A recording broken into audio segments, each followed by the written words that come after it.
Welcome to our Employee Portal Password Reset tutorial. To begin, start by going to Zinberg.com. Next, click on Client Center, and then Client Login. When the next screen pops up, select Forgot Password. Then enter your email. Once you receive your password reset email, you can look on the email and it will show you your login and password. Select the password, right-click, and copy. Once you are back at the website, enter your login. Then paste your password.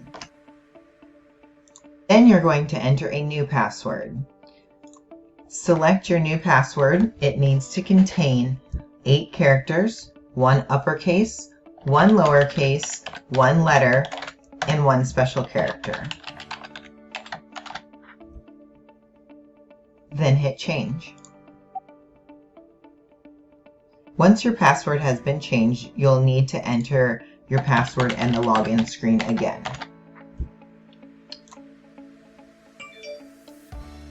Then your multi-factor authentication will pop up. It is important that if you signed up for multi-factor authentication when you originally created your account, that you also select the approval on the multi-factor authenticator on your cell phone when you reset your password.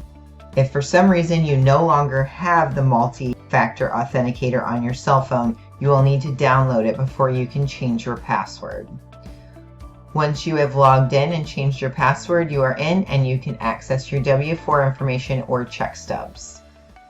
If you still have problems or are unable to log in, contact our office.